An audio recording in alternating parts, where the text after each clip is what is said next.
Hey guys, how are you doing? Welcome. So, as always, I've decided to make changes to the way that everything works directly before hitting the Start Streaming button.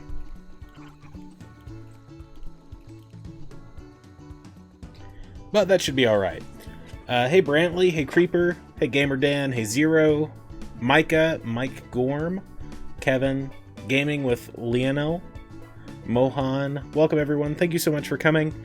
Today we're going to be discussing, kind of loosely, the Wii U as a system and all the platformers and really other games, but we're going to be playing platformers today. So what I want to ask from you guys is that you share some of the memories that you've made with the Wii U as a system and talk about kind of what you think about the success or maybe the perceived failure of the Wii U. And let's talk about why that happened and how Nintendo can prevent that from happening with a Nintendo Switch. Part of which I wanted to talk about really quickly. Every time I mention the Switch when I'm talking about it, like in real life, I always say the Nintendo Switch. The Nintendo Switch. Brilliant marketing move by Nintendo, incorporating the word Nintendo, incorporating the brand name into the console name. Like, all the branding you see for this console is Nintendo Switch. Nintendo Switch. When you say, oh yeah, I've got a Wii or I've got a Wii U, you don't say Nintendo Wii U, Nintendo Wii. And I think Nintendo's gone really heavily into marketing it that way. And the same thing with Xbox and PS4. You don't say I've got a Sony PlayStation 4 or a Microsoft Xbox One. They're just the consoles. But the Nintendo Switch just flows off the tongue. It's incredible marketing, and I think a good sign of things to come. Hey Ben Baez, how you doing? So we're going to be starting with Donkey Kong Country Tropical Freeze, and we'll go from there. Let's see, let's just delete this one.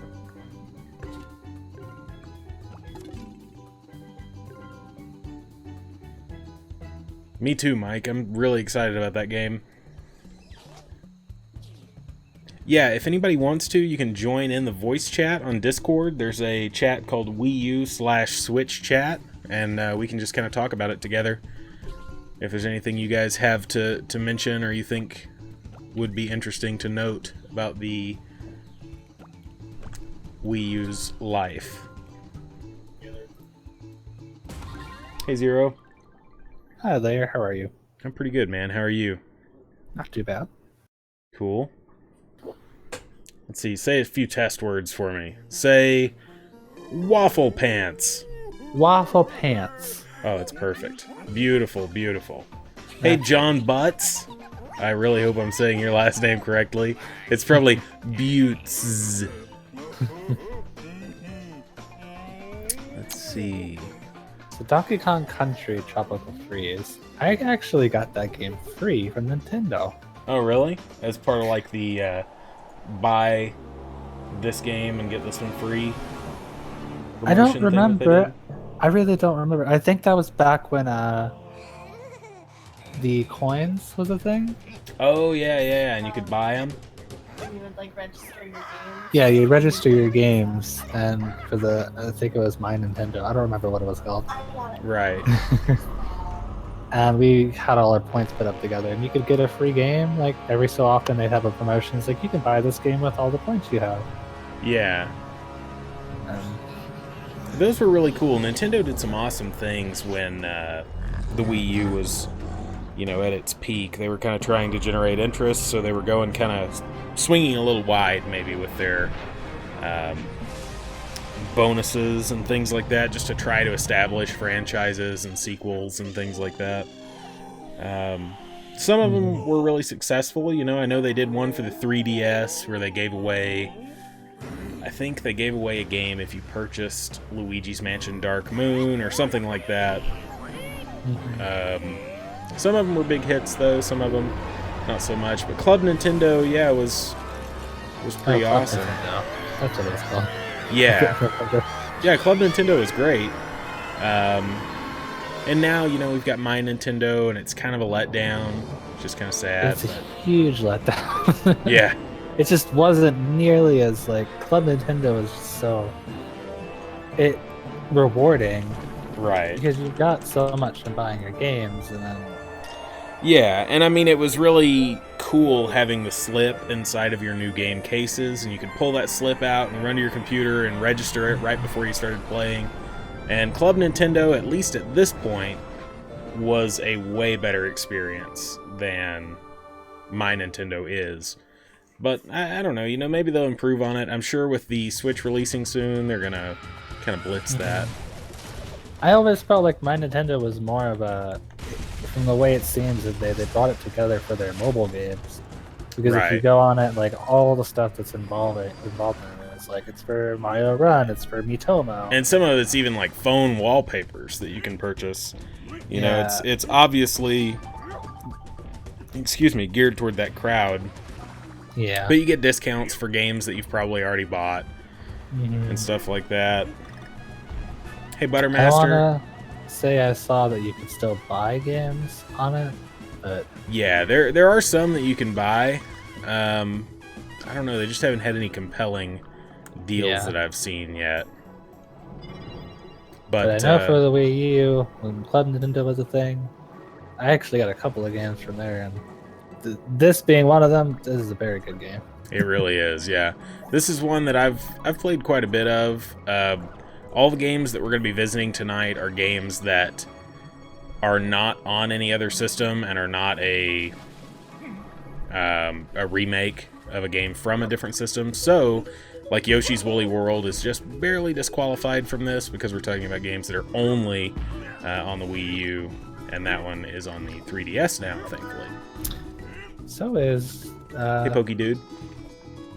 Oh wait, no, Donkey Kong Country. The first Donkey Kong Country is on the 3DS now. Donkey Kong Country Returns. Yeah, and I think that was a Wii game too. It was, yeah. Yeah, that's right.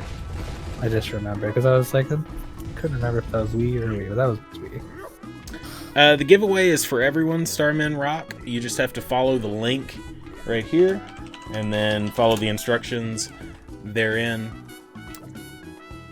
Yeah, Super Mario 3D World is also in the pile that I have sitting next to me. We don't have a ton of games, but I've got 3 in particular that I want to talk about, beginning with Donkey Kong Country Tropical Freeze. So, Zero, what was your impression of the Wii U as a console? I mean, what do you think? Were you one of the people that was in the camp that was kind of disappointed, or were you thoroughly pleased with the whole experience and you couldn't have asked for anything better? To be perfectly honest, I do not understand any reason why nobody would like this console. Yeah, I mean, like I'm kind of there. Every time I see somebody complaining about it, I'm like, why? Like, I have an Xbox One, I have a PS4, I have a Wii U. I've used my Wii U so much more than all of those. Same, yeah. And it could be my own personal bias because I am a PC gamer. Any games that I want to get that are on the other systems, I'll get that for the PC because there's no reason to get them on a PS4 or an Xbox One if I already have a better system. Right. But that's why I think that way, because the Wii U is just, it's different. Yeah.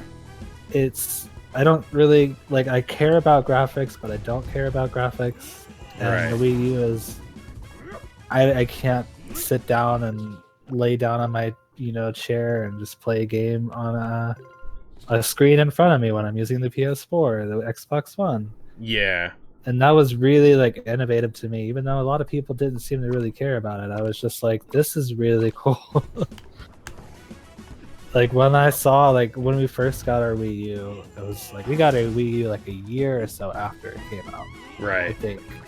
And it was like one of the best experiences for us. We were like, you could have it on the pad, and you can see, because I didn't look into much about the Wii U because I was like, we're probably never gonna get that. We're poor people. Yeah. And then we got one, and then it was an amazing experience. Then the whole Miiverse was really cool. We started up 3D World, and we could see all the people's comments on the levels, and we were just kind of blown away by it. Right? Yeah. Yeah, it's a different experience.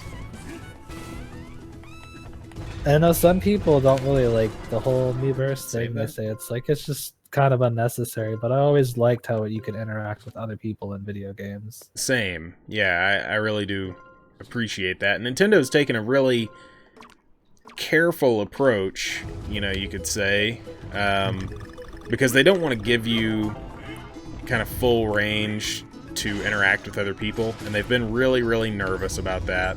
And they have reason to be. I mean, there are people out there who want more than just to talk to you and be your buddy. So, Nintendo has kind of smartly, in a lot of ways, limited their social interaction and all of their online apps and really online experiences. But with the Switch, it seems like they're probably going to try to open it up. I know with the, let's see, what was it? The 3DS, maybe the Wii U, there was Swap Note, and I think Swap Note was one of those that became an issue because there were a ton of people who were using that for bad, and Nintendo just kind of had to shut it down, I think.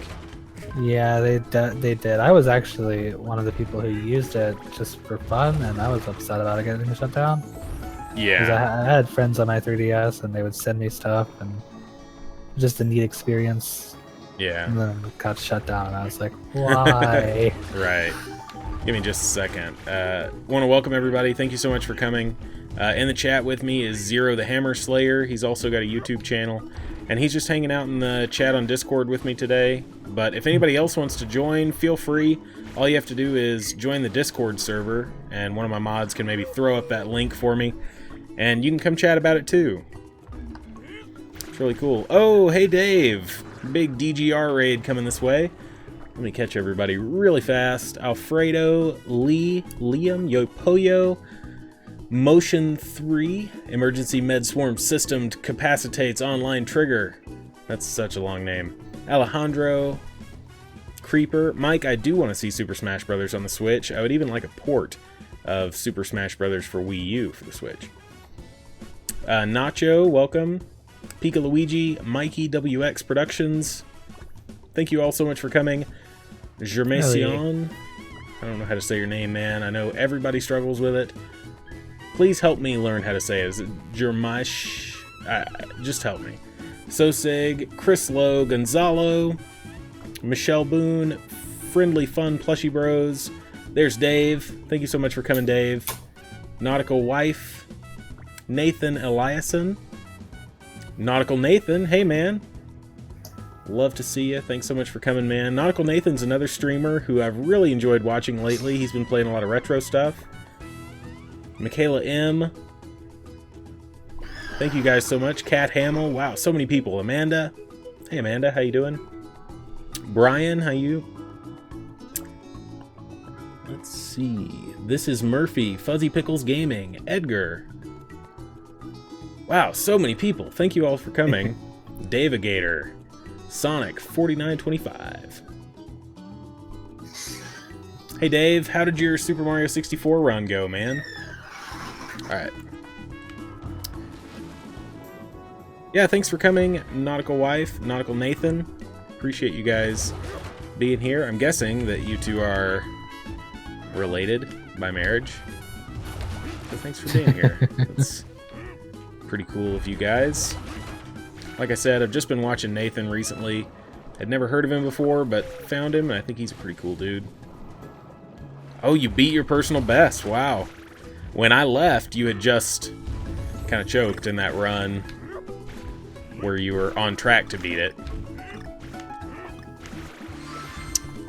Yeah, I was watching actually just a second ago too, and he's just saying. He had just not hit Bowser on the thing. Oh yeah. Welcome. Hey Darby, how you doing, man? So if you haven't heard, we're giving away a Nintendo Switch, Darby and Dave and I, and all you have to do is enter this giveaway. Somebody can post the giveaway link for me, but it's really super cool, and that's going to be ending on the 9th. So you just have about a week left. Oh, I missed the balloon. You have about a week left to get in there and have a chance to win a Nintendo Switch and a game. We're giving away 2 of them, so the chances are pretty high. And I mean, even now, with the amount of people that have entered, you still have really, really good chances. Oh, it's awesome, Darby.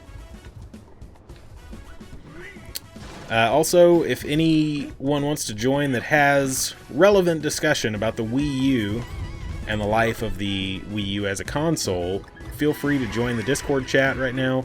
We're talking about it, and I've kind of opened it up. Oh, crap. I've kind of opened it up to everybody, so if anybody wants to come and chat about it, just don't come in there just to chat and have your voice on stream. But if you have something relevant to say, feel free. I guess I gotta go then. Yeah, Zero's just hanging out. He's just listening to me talk like 12 seconds before you guys. No, but, you know, the Wii U was something that, even when it started, you know, it first released, I had really high hopes for it. And I still, you know, I don't feel disappointed in any way at all. I feel like the Wii U kind of gave me everything I wanted from it. And, you know, I didn't buy a Nintendo console to play third-party games. So yeah, exactly. I'm kind of, maybe in the outlier area of that. You know, I think most people that are complaining about the Wii U are people that, like, had to make a choice. And the one they chose was the Nintendo console, and it really let them down. And I understand that. Yeah. But as a supplement, the Wii U is perfect. You know, because having Nintendo games in addition to those kind of mainstream other games that you see is just like the perfect dream scenario almost. Hey Fanatic Gamer, hey Kobe, hey Legendary Zith. I saw somebody else. Oh, hey Cameron. You see, that's kind of what I'm trying to think about, because I feel like maybe the reason I don't, you know, feel that way is because, like, I'm not upset about it, is because I do have all three of the consoles. Right. But at the same time, I got my PS4 this year and my Xbox One this year. Yeah. And I got my Wii U like a year or two ago. So I really, it's kind of hard to tell sometimes. Right. Yeah, it's hard for me because I had a PC, you know, and then I eventually did get the PS4 and the Xbox One as well. So, you know, for me, I don't think it's as much of a bummer, you know, that the Wii U was so first-party centric, like everybody else, I guess, was kind of bummed out about. You know, I didn't really care. I mean, I got all the Nintendo games I wanted. I got a new Donkey Kong game. You know, I got some ports of some cool Zelda games that I loved. I got Mario games galore. Super Mario Maker, which is probably, I mean, the best value in a game that I'll ever buy. You know, there was so much content there, and it will never end. I'll play that game forever. And some might even say some careers were made from that game. That's true. I think some people, especially in the YouTube or streamer sphere or content creators or whatever, there are some people who definitely have Super Mario Maker to thank for every morsel of success they've had. You know, it's just it's a game that everybody wants to see and everybody wants to be involved in. Yeah, I know I wouldn't know any of you people if Mario Maker wasn't a thing. Yeah, it's just crazy to me how cool Mario Maker has been as far as like uniting people and kind of bringing everybody together. And I mean, I've made a lot of friends just from playing Super Mario Maker and seeing levels that people have made and stuff about that. For those that are asking about the giveaway, all the information that you need is right in here. Basically, we're going to announce in a video on each of our channels on March the 9th. So you just need to wait for March the 9th and then cross your fingers and hope you win. Fish just Dave. said, having to buy games on multiple systems is kind of ridiculous. Or is getting kind of ridiculous, and I have to agree with her on that. I agree that having to buy games on multiple systems would be kind of ridiculous, but I don't necessarily agree that having the option to buy on multiple systems is a problem. I really like that. The only thing that I don't like is when I see that a remake is being pumped out in order to hold everybody over, tide everybody over until the next big thing. in the case of the Switch coming and the Wii U, which, I mean, the Wii U kind of had a lot of ports, you know, and it was coming to a point where a Nintendo title coming out on the Wii U was, you know, like a 60% chance it was going to be a port of an old game. You know, I think that the Switch was on Nintendo's mind, and I think it was just kind of pushing the Wii U onto the back burner slowly with all those ports especially. And I mean, it's becoming more apparent, you know, the more we see about the Switch and we see like how thought out this is and how many like little bits and puzzle pieces of the Wii U design are there with the Switch, you know. I think it's becoming more apparent that Nintendo had big plans and they knew that they were bringing out the Switch at some point. I just think that it was kind of how it was going to go no matter what. Now, I'm not sure if she was specifically talking about like physical release games, but I know that like an example would be for like Microsoft. I have some games on the 360 on my online, whatever they call it, the arcade, I think. Yeah. For the games that are available for the Xbox One, I still have them. Like, I don't have to buy them again. Right. But the Wii, which honestly I still don't think I don't personally think that's big of an issue. Like I have some games for my Wii, but if I wanted them on the Wii U, I have to pay like $1 or $2. Right. But the good thing about the Wii U is that you also have a Wii on your Wii U. Right. So if you really wanted to, you could just go to the store on the Wii and then download your game and play it on there, which is what I do. I have quite a few of them on there. Yeah. But it's one of the things that I don't like about the PS4 is because I have some online games on the PS3. I can't play them on PS4. Yeah, that's true. I don't know, So I've seen a lot of complaints about Nintendo's Virtual Console prices being kind of high and stuff like that. And I mean, really the majority of those complaints are coming from people who are already playing the same games for free using emulators and ROMs. And they're just like, oh, I really want the game on my Wii U as well, but I don't want to pay $10 or whatever. Buttermaster, I see your message there, man. I don't know what that game is, though. I've never played it. But, you know, the Virtual Console is not marketed to those people. You know, it's marketed to the maybe parents who now have bought their child a Wii U or something, and they want to play games from when they were kids or something like that. You know, it's just a different crowd, and they're not marketing them to those people. You know, emulators and ROMs are still not really common knowledge, and they're not something that everybody is using. Even though a lot of people know about them now, it's still just not everybody. And the Virtual Console still has a place, and even at the price points that they're choosing, there's still a place for it. Exactly. Like, I personally won't.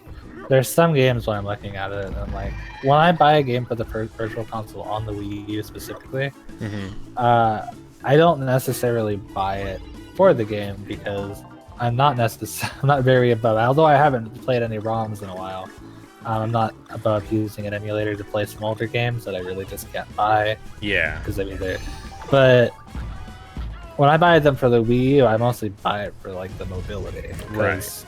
I like to play those kind of games, just laying down with the controller in my hand, not having to set up my TV or anything. Like, I got Super Mario World on there, and I would just play that laying down one night. Yeah.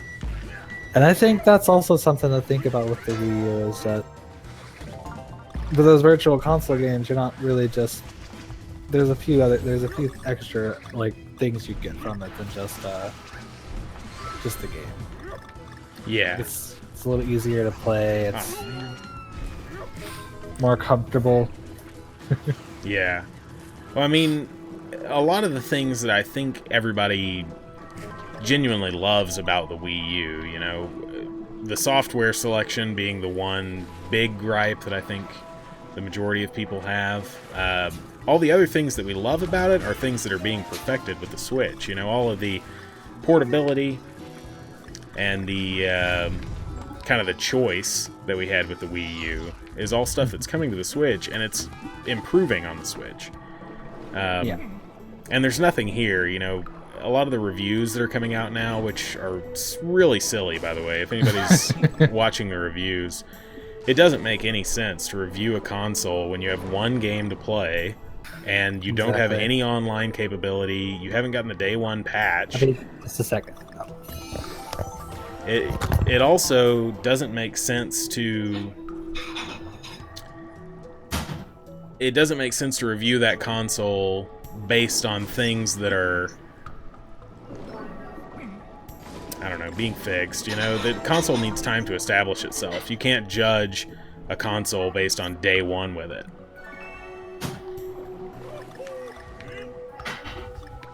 That said, though, there's just so much going for the Switch that is in the pros column, you know? There's so much as far as portability and utility that I think even the naysayers can admit, you know, there's enough to this to substantiate making the jump, at least from the Wii U to the next Nintendo console. Okay, I'm back. Sorry. Cool. Yeah, that's right, Fanatic. You just gotta make your own review, get your hands on it yourself. You know, I mean, the kind of reviews that I'm seeing are the same first impressions that a person could make after touching the Switch one time.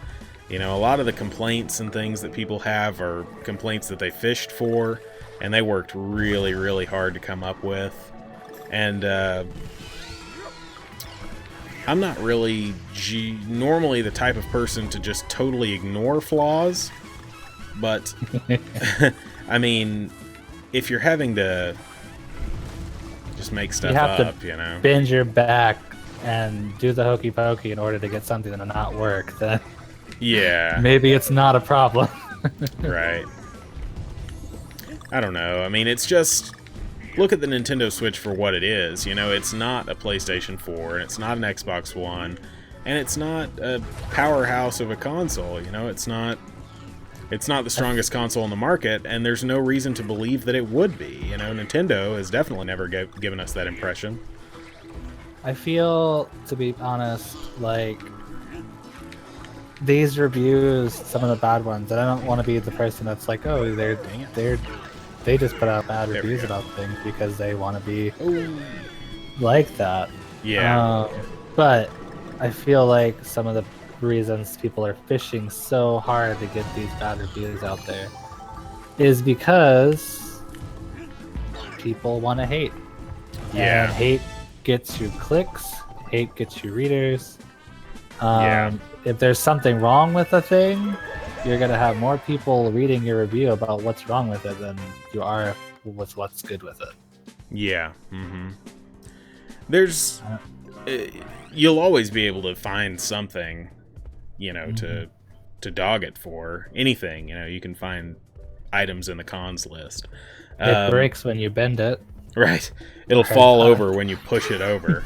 You know, that's stupid. If you haven't seen this, there's this video that CNET posted, and CNET is like a tech review site, and it's this video where they're talking about the kickstand on the Nintendo Switch, and it's a dramatic reenactment, they said, and he's basically just pushing the Nintendo Switch over and over and over again, just pushing it over and like forcing the kickstand to pop off. And so it's the stupidest video. It's really, really silly. And it's like, man, the kickstand's not supposed to be used while your hands are on the console. The whole purpose of the kickstand is so you can take your hands off. So if you're, if you're putting your hands all over it while the kickstand is out, then you're already, like, why have the kickstand out, right?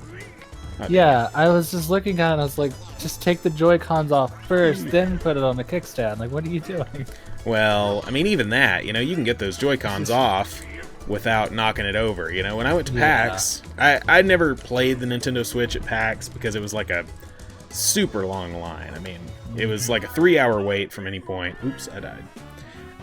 So I didn't play it, but I watched a ton of people play it. And I also watched a ton of people unsnap those controllers from the Switch while it was on its kickstand or whatever, and not have any problem. You know, people sitting at these tables, and the Nintendo representatives would hand them a Nintendo Switch and tell them what they needed to do, and they would just sit down at the table, put the kickstand up, and take the Joy-Cons off, you know? And I didn't see anybody knocking it over, and I didn't see anybody fumbling with it or anything. So, I don't know. I think that's one of those that's maybe just kind of made up for the sake of the press. But what are you gonna I do know about in that video particularly there was in the description that, yeah, this was extremely edited and there was a lot of stuff like done for comedic value, like because people were saying like, oh, this what about journalism? Yeah. What about telling us, oh no, I fell out? Dang it. But yeah, it was just really, really silly. But I guess what I was getting at before that, with the Nintendo Switch, you know, you've got to judge it based on what Nintendo has said it is. You know, Nintendo has not said at any time that this was some like end-all, be-all solution for gaming. You know, it's not the graphics powerhouse that's gonna topple the PC. No, that'll never happen. Right. And Nintendo never made any kind of claim as such, but a lot of the early reviewers that we're seeing are kind of saying, look at this console, you compare it to the PS4 and the Xbox One that are already out, and it can't do half of the stuff that they can do. And I mean, Yeah. exactly, it can't. You know, that's the whole point, is that it makes compromises in order to offer a totally different experience. It's one of the things that I always liked about the Nintendo is because it's like Nintendo gives you a reason to have two systems. Right. It gives you a reason to, like, it doesn't make a lot of sense to have a PS3 and an Xbox 360. You're not going to want to go both ways unless you want one game. Right. Nintendo, there's something different about it completely than other systems. And it was so different with the Wii that PlayStation literally copied them. Yeah. And they even admitted, it's like, there's no reason to ignore good technology, because there's not. Right. Which I'm pretty sure that I think Sony is once again copying the Wii. The Switch. I think Sony is just hedging their bets. I think what they're doing is getting their patent out there so that if the Nintendo Switch is a success, they can jump on the bandwagon as soon as possible. But anyway, we're kind of off point.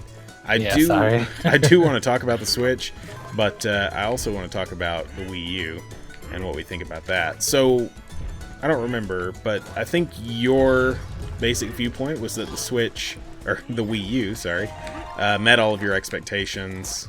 Exactly. And there wasn't anything Nintendo could have done differently. Well, the only thing that they could have done differently is what they're improving later. Like, I was kind of... not to get a little too much information here, but I was kind of upset that I couldn't take the Wii U into the bathroom most of the time. Of course, yeah. Because it's just too far. Yeah. But that's like one of the only few improvements that I really wanted from it. Yeah. I can't really, like, I know some people don't use it, but I like the gyroscope a lot. Yeah, I do playing too. Splatoon, I actually use the gyroscope like very heavily. Even with Mario Kart, I don't use the gyroscope necessarily, but I use the wheel. Yeah. With the Wii remote, which I'm glad they kept that in, because I know a lot of people don't use that, but I always feel like it's a little bit more immersive. Yeah. And for me, immersion, like, I know some people really aren't looking for virtual reality, and I haven't even tried an actual virtual reality. Yeah. The closest thing I've come to it is with, all the motion controls, and I'm really glad that the Wii U actually still has motion controls. That was one of the things I was worried about, is, well, it looks like they're going with a touchpad instead of motion controls, but they still kept them. Yeah. I'm kind of in the same camp with that. What I like is having fun while I'm playing games. And, exactly. So more than anything, like, I just want to have a good experience. So anything that hinders that experience, I don't like. And anything that facilitates that experience, I do like. So in the case of, oh no! I kind of forget that I'm playing a game at the same time as talking. So, you know, there are some implementations of motion control specifically, or touchscreen controls that are just kind of nonsense. I mean, you know, they don't need to be there, and because they don't need to be there, they make the game feel a little bit less authentic somehow, you know? Like it's just trying to shoehorn them in. I agree with that. There's a few games, I can't think of any right off the top of my head, because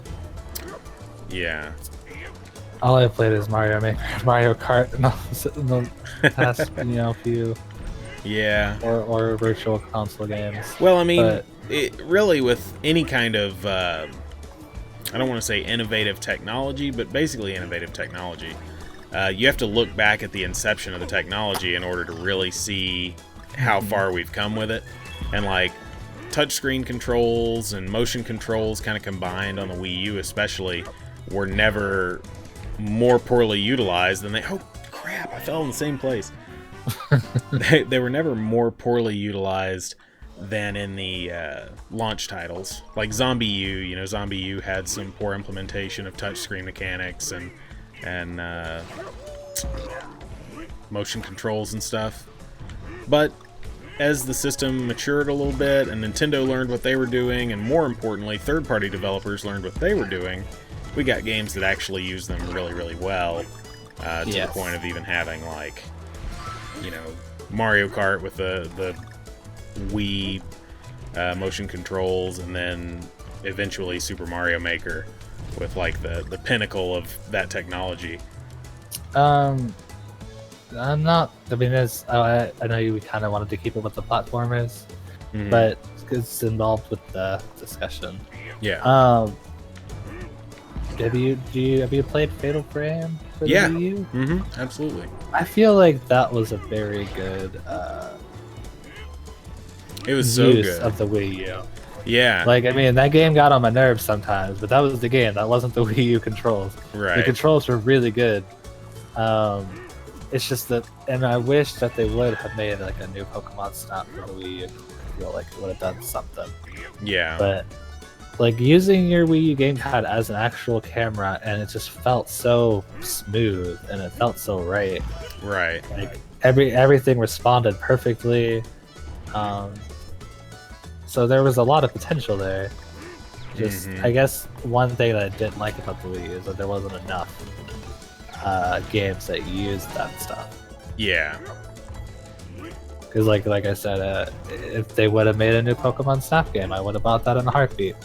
And they could have done such a great job with it, because that camera though. Yeah. That's right. Sebastian says buy for quality, which is pretty accurate. I mean, buy for the amount of fun you're gonna have. You know, I mean, with the Wii or with the Switch, what I see as an adult and someone who is busy all the time, and, you know, I have very little time to play games, and usually when I'm streaming, that's when I'm playing. But with the Switch, what I see is an opportunity to be able to take my console with me. I can go to work, I can charge it or whatever. So while I'm going to have a different experience with a PS4 and Xbox One, and I'm going to have different games with those systems and everything, what I'm seeing is like a much larger spectrum of time that I have to actually enjoy this console that I'm buying.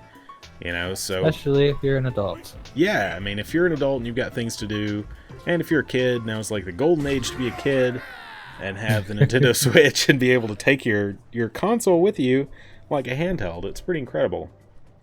But don't do that, guys. Be careful. Don't bring your Switches to school. Yeah, don't. It'll get stolen or broken. Only two possibilities.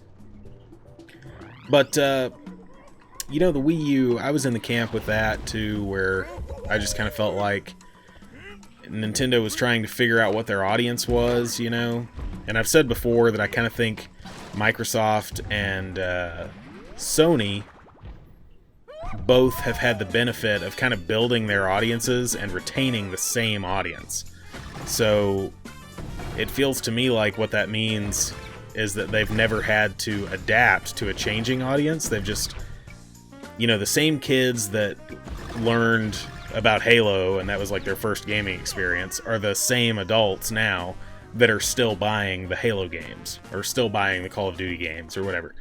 And in a lot of ways, they came at a time when they were able to just cater to the same crowd endlessly and develop their new consoles and their new games and IPs and everything, and they knew who their crowd was right off the bat.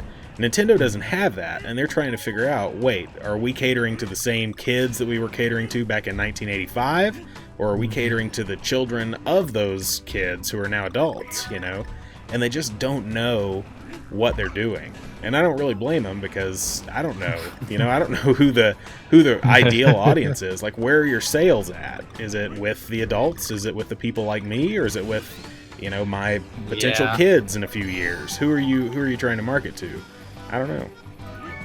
But I think the Switch is a good compromise, which compromise is a big part of the Nintendo Switch ideology. Because that's what it is, a big compromise, It's not for people that want the cutting-edge graphics and cutting-edge, I don't want to say technology, because this really is kind of... pretty good.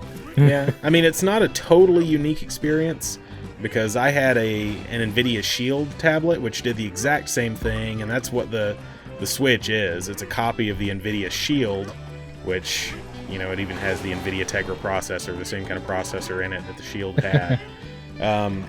But it's got Zelda on it, so... Exactly.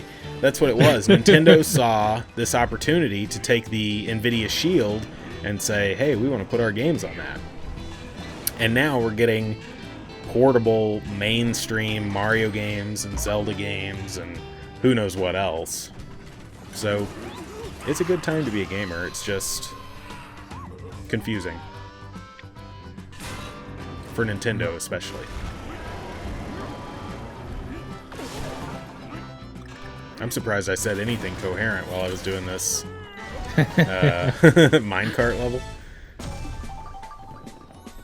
I think we have a couple of people in the Discord that wants to join and say something about something. Oh, really? Yeah. But they're shy. I'm going to read some stuff real quick in the chat here. It's kind of hard for me to go back and forth. Mashadov, pretty soon we're going to change over to another game. Thanks, Kevin. Kevin, if you want to come chat with us, feel free, man. Hey, Roblocraft, Switch will be better than Wii U. I tend to agree with you on that. I think the Switch is everything that the Wii U is, and a whole bunch more. Exactly. DPZ says he feels like he'll forget that the Switch is portable, but I highly doubt that. I think he'll move it around. Someday, you'll need to take it to another room or something, and then you'll be happy about it. Adam says, you can't just look at the number behind the dollar sign. You're avoiding the intrinsic value of a product and what makes them different for each consumer. That's really, really important. You have to remember that the market is what's going to drive this forward, and it's not... there isn't one detail that is going to sell this, and there's not one game, even though Nintendo has tried their hardest to sell this console just with Zelda, and they've done an amazing job at that. But one game doesn't sell a console to everybody. One game might sell a console to hardcore Zelda fans, or people who are like, whoa, this game looks like the best thing of all time. But the point is that this is going to appeal to people for a lot of different reasons. And having that kind of blanket appeal is exactly what they need in order for a console to succeed. Because it just can't... It can't succeed based on one merit alone. And if it did, that wouldn't really be success, The market is so diverse that you can't just appeal to, like, people who... I feel... want Nintendo games, which is kind of what the Wii U tried to do, just appeal to the people who like Nintendo games. Which is why I think, although I feel like they're a little late with it because, it has been so long, but I think one of the reasons why at E3, whenever they showed off the Switch, is because Skyrim was in it. Mm-hmm. And that's their sense of appeal to everybody else who's not looking for Nintendo games. Yeah. And then, they have Zelda for everybody who is a big Zelda fan. Right. Yeah, they've got a lot of room to appeal to a lot of different crowds, and I think Nintendo is really capitalizing on that right now. I think they're showing off that the Switch is more than just a Nintendo console like the Wii U was. With it, really all you could hope for with the Wii U was, I hope there's going to be a new Mario game, or I hope there's going to be some new unique experience I can only get on this system, because there weren't any games that played better on the Wii U. Maybe aside from Mass Effect 3, which I think was probably the best on the Wii U. And, well, you know what? Ninja Gaiden 3 is probably the best on the Wii U, too. I know this isn't the Wii U, but just to make a slight comparison, Star Wars, Force Unleashed, for the Wii, one of the best experiences of my life. I don't even like Star Wars. Really? Whoa. This stream just became convincing Zero to like Star Wars. This is no longer about Nintendo stuff or whatever. It's just, you take your hand with your little nunchuck and you literally force push somebody. The PS3 and the Xbox 360 could not compare. Yeah. Well, there was another game that was like that on the Wii, and that was Dragon Ball Z Budokai Tenkaichi 3. The best version of that game was on the Wii, and it came out a little bit after the PS2 version did, and it's super expensive now, by the way. It's like, you're looking at like $60, I think, to buy that game now used. But it's the best version. It had some motion controls, but they weren't really shoehorned in or anything. They felt really natural and really easy. They didn't involve your whole body or anything. I don't know. Nintendo just needs to recapture that, where it might not be the best graphical experience to play it on the Switch or whatever, but maybe just the most fun, or at least, if not the most fun, have the most utility. Meaning, I can buy this game. Consoles. Yeah, I can buy this game on the PS4 and I can play it in my living room, or I can buy this game on the Switch and I can play it in my bedroom, I can play it at work, I can play it at school, I can play it on the bus, whatever. I can take it with me. And if Nintendo can capitalize on that and sell their games based on the utility and playing them, then it'll be pretty nice. I think they'll kind of hit their sweet spot with a lot of people. Exactly. That's what sold me on the Wii U. Yeah. It's a different experience.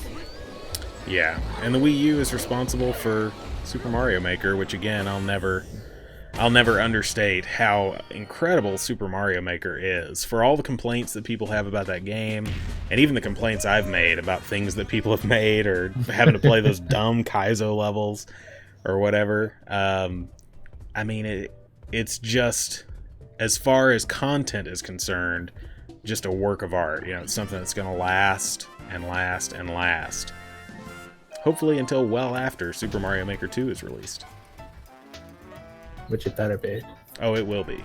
Super Mario Maker Switch, I'm predicting by the end of 2019. I hope you don't have to wait that long. November 2019. November 2019, people. I'm calling it just because sometimes... It's gotta be November. When you call stuff... Well, let's see. Super Mario Maker on the Wii U launched in September. November. I'm going to stick with November. November the 19th. Whatever day that is. 2019.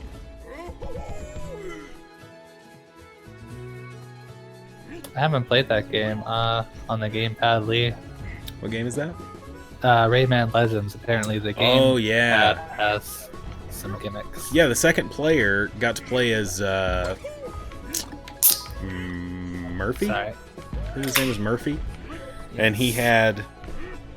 There were like puzzle portions and cool platforming things that Murphy could do that utilized the Wii U pads, like gyro and stuff. It's really, really neat. Oh, dude, come on. See, I played that game on the PC. Not really. Those sections were pretty tough. I with the agree, second enclosed player. granddad. Totally agree. I know we have a couple of people in the Discord now if they wanted to say something. Hey, Ibby AL. Yeah, you guys that are in Discord, you are free to talk about stuff if you wish to. Again, just try to stay on topic if at all possible. Sorry, I keep leading the topic in different directions. No, you're okay. Uncle Glasses, 11:30 a.m. You're going tomorrow at 11:30 a.m. That's probably good. That'll probably get you a Switch. But yeah, Tony's right. They will probably tell you to leave. I'm gonna camp here in Walmart Yeah. for 12 hours. Dang it. I'm not very good at Donkey Kong games. I mean, I'm better at the old ones than these. In this game particularly, I know that I always forget what my controls are, which is not a problem I normally have with any other game. But for some reason, this game, because it makes use of the triggers for Exactly. like some platforming stuff that I'm not used to. You know, I have the same issue with this game and a few others. It's kind of strange, actually. It's like I don't know why I keep forgetting them, but Raging Rabbids game, yeah. See, that kind of stuff I think is where the Switch is going to shine. I think just being a party console that's kind of the best version of playing with friends that's available, you know, because the PS4 and the Xbox One both really just suck if you want to play with friends. You don't have a lot of options there. And you can go to indie games, which are really the only ways that you can play with friends in a lot of cases on those consoles. But I think even there, it looks like the Switch is going to probably dominate that market. We'll see. But having... I wish... Oh, sorry. I was just going to say, having two controllers built in is pretty phenomenal as far as local co-op and stuff is concerned, you know? Yeah, definitely. I think that is, I guess, as we keep talking about it, I'm like, oh, this is what I don't like about the Wii U. This is what I don't like about the Wii U. As I'm thinking about it, one of the things I kind of wish there was on the Wii U was a little bit more party games, because Yeah. when I first got the Wii U, it came with Nintendo Land, and although I really enjoed it, Yeah, a lot the of other people person didn't. in my household wasn't a big fan of it, and I was like, I want to play it a lot, but who wants to play it with me? I agree. I felt the same way, you know, and Mario Party came out, and I was like, oh, nice, a new Mario Party game. And then that was kind of awful. I mean, That it game wasn't is garbage. It wasn't the worst game I've ever played, but it was probably the worst Mario Party game I've ever played. It is. Aside from maybe Mario Party on the DS. Maybe even the 3DS one. I don't know. The 3DS one looked a little flat, but I wouldn't get it. It was fun. It was just I just want original Mario Party. Like, just give me the same thing. I don't know. Which I'm in that category that wants more of the same and not anything new, usually. you give me Mario Party 2, I will be happy for the rest of my life. Which, by the way, the Wii U has Mario Party 2, Yeah. and I have that on my Wii U. I need to read some of the stuff people are saying. Hey, Yael, how you doing? Thank you so much for the compliment. Appreciate that.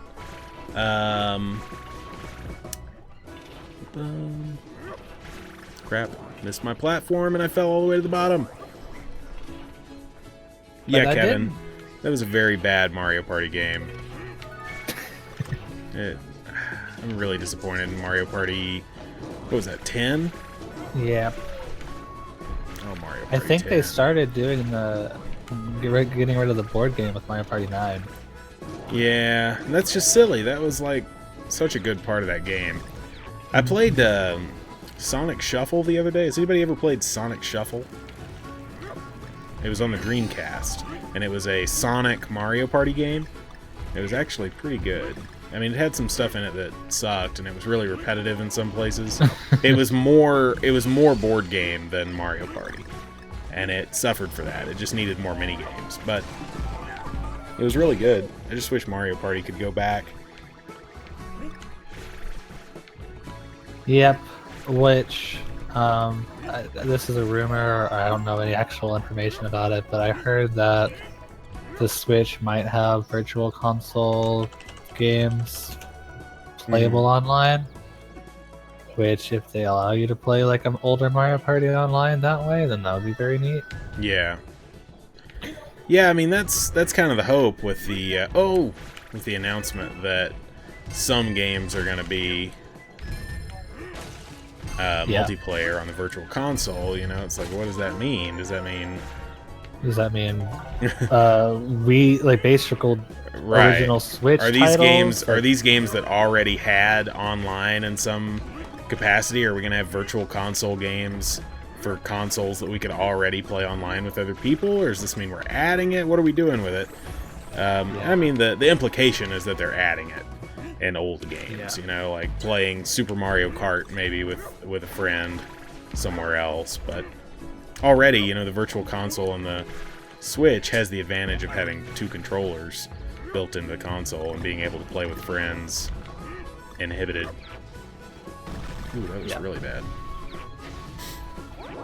Let's see. DPZ says, I heard somewhere that the Switch has GameCube Virtual Console.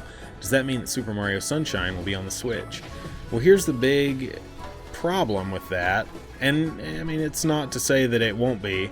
But the Switch has digital triggers, and Super Mario Sunshine required analog triggers, meaning that you could press the trigger down a certain distance before it was a full press. So it was pressure sensitive, in other words. And the reason for that was that Flood, you know, your little water gun dude that sat on your back, if you just lightly pressed in the right trigger, Flood would shoot water out and Mario could still run around. But if you clicked the right trigger, you pressed it all the way in, then Mario would stand still and you could aim Flood freely. So because of that, it'll be a little hard for Super Mario Sunshine to go on the Switch.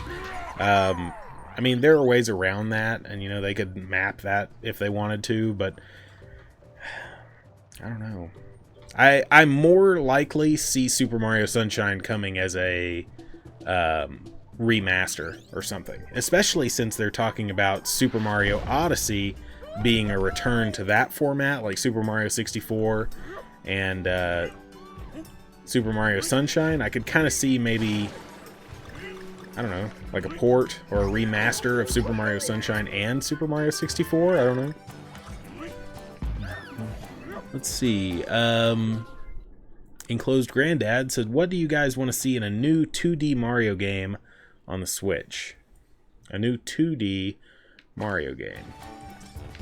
Kind of don't want to see one, but that's Don't want to see one.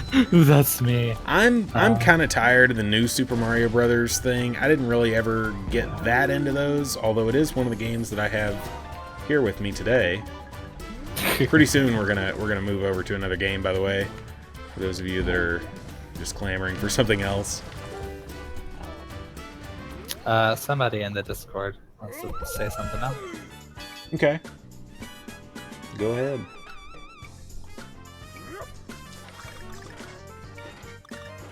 Dead air. Hello. Hi. Hello. Who is this? This is Piccoluigi. Hello, Piccoluigi. Welcome. I'm nervous. That's okay. There are only like 3 people watching, so you're fine. Okay. Just take my word for it. Hey there. Hey, so what did you want to say?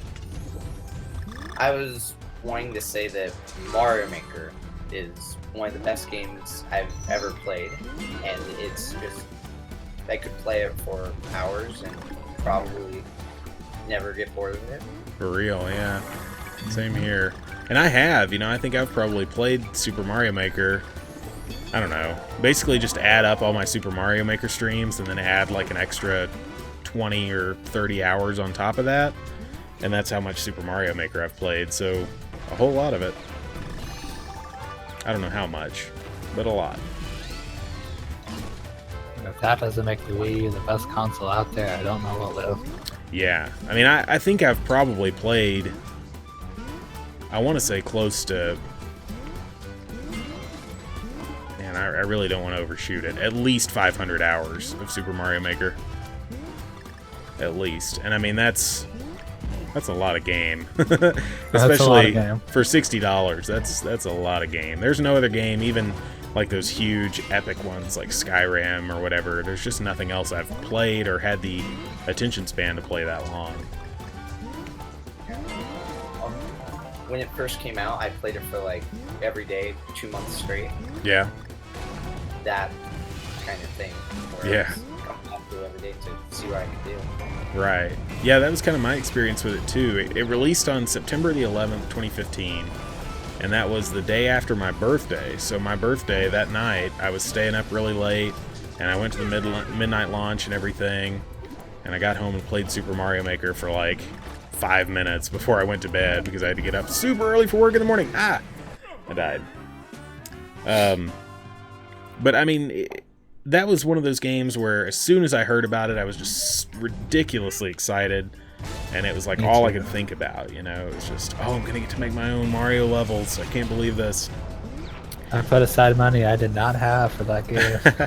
Well, even with Breath of the Wild, you know, even now, like, I'm really excited for Breath of the Wild. I'm like, oh, yeah, I'm going to get to play this new Zelda game. It might even top my favorite game of all time. Who knows? Even now, I'm not as excited as I was for Super Mario Maker. It was just an otherworldly kind of excitement, you know, that I've never had with any other video game.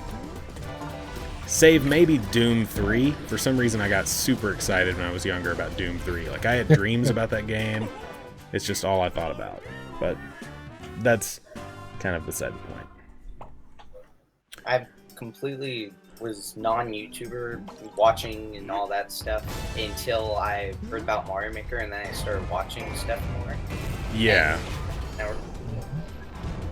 And maybe the mods. I see some people asking about the giveaway. Maybe some of you guys could just post the giveaway command if anybody asks about that. But yeah, I mean, I never thought that I would do any of the streaming or anything, really. That just wasn't really something that was even on my radar, you know. But when Super Mario Maker came out, I saw other people doing it, and I thought, you know, I just want to have a medium to talk to people about this stuff and just kind of appreciate what's going on here. So when I started playing Super Mario Maker, it was like, you know, the channel started back then. Back then it was just called my name. It was Hunter whatever, Hunter last name.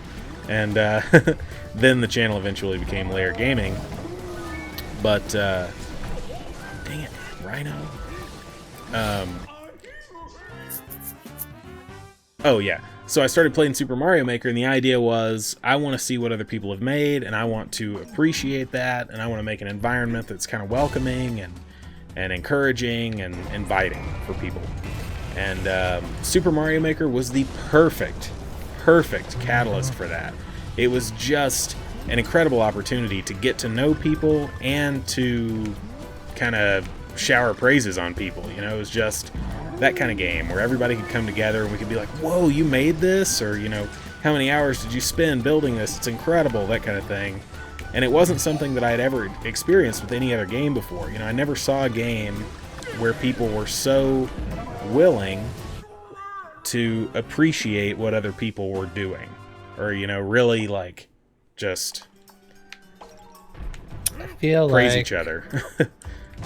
Now, I know there's some thoughts about this game because it's kind of gone into a hole over time. Mm-hmm.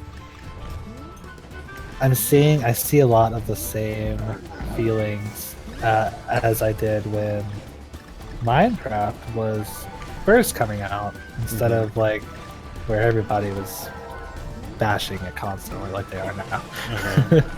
But it's something big about that creativity aspect of the game where you can just build stuff and make stuff and people be like, wow. Like even the levels that are not fun to play at all, but just sitting like in the auto levels, it's just sitting there and it's like this person did so much work to get this out. Right. Like, how in the world did you spend that much time to Yeah. make something so amazing? Even though I'm not doing anything, I'm just like, wow. No, I totally understand. I mean, there's this one guy named Bunny who made a full game in Super Mario Maker, and it's 80 levels or more, maybe 86 now, and it's a full sized game. Like, I mean, this isn't like cutting corners, crappy levels. These are like real Mario levels, and this game not only is huge, 80 levels long, it's also like adaptive difficulty, and as you go further into his game, it just gets harder and harder, and it kind of grows with you. And it's really impressive. But he had spent hundreds of hours building this game. Oh, dang it.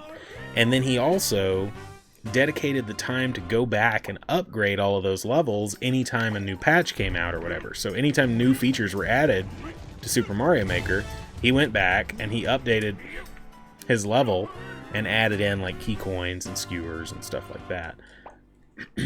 He even uploaded all of those levels again in reverse order so that they would show up correctly in his creator page or whatever. You are being great. Oh, dang. Hey, Kat, and everybody that comes with her. Braden, Miguel, Dylan, Connor Irvin. Welcome, guys. Thank you so much for coming. Kat, what were you playing tonight? Hey, John Vincent. Can I break this with Rhino Buddy? Oh, no! Oh, I just Yoshi'd my Rhino. Oh no. No! I believe she was playing Mega Man X5. Oh, cool. I've never gotten to play any of those Mega Man X games. You have to. I've never played any of them. I really haven't played a lot of Mega Man games either. I've played... Oh, dang it. I'm really bad at this Donkey Kong game. I've played Mega Man Zero. I've played several of those. Hey, Blair LaBouffe.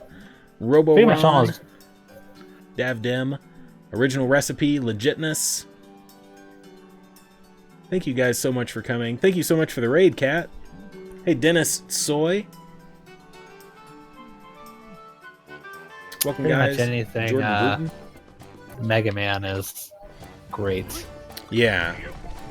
I like the Mega Man games a lot. I've just never really dedicated a lot of time to them. But I want to own them at some point. They're so expensive, but I really want to get NES copies at least. I have for the PS2 the Mega Man Anniversary Edition. Yeah, I've got the GameCube. Oh, dang it, I had to Yoshi my Rhino again. Or Randy. It's the same place, too. Oh, no! Dang it.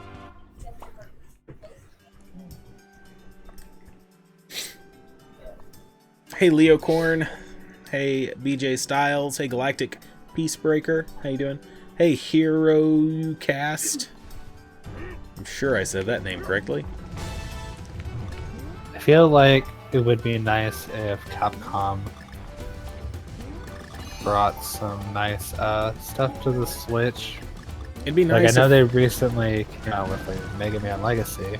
Yeah. Which is nice and all, but it's just not a complete set. Like, yeah, it's got 6 out of the 8 games that were original, and then yeah, and then they added 2 more, so they doesn't have that either.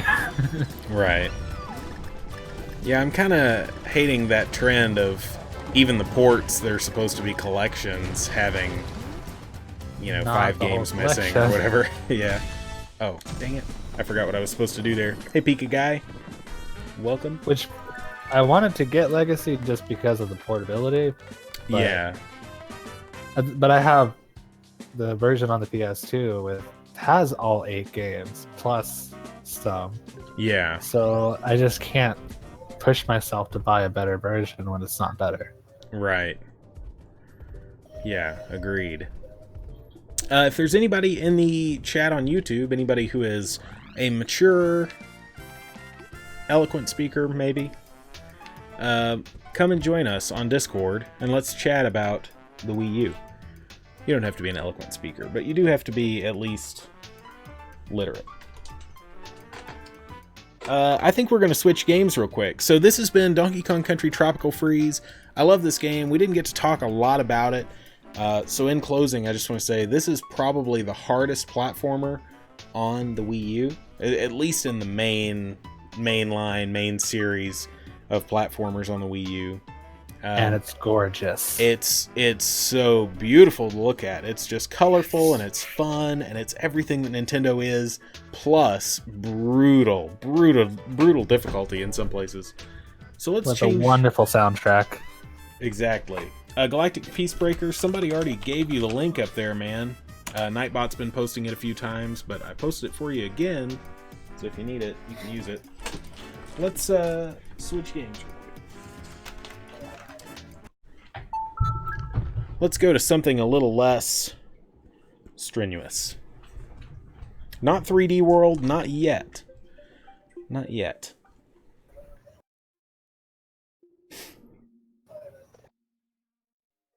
NES Remix. NES Remix. I've actually never played those. Oh, I've heard they're really good. they are. They are very good. Let's see, where are you at? I forget that I have it, but it's. I actually don't have the game installed that I was going to play next. So Super Mario 3D World then. I was going to play New Super Mario Bros. U, but I don't have it installed on my system right now. Oh, Whoops. Yes. I love 3D World.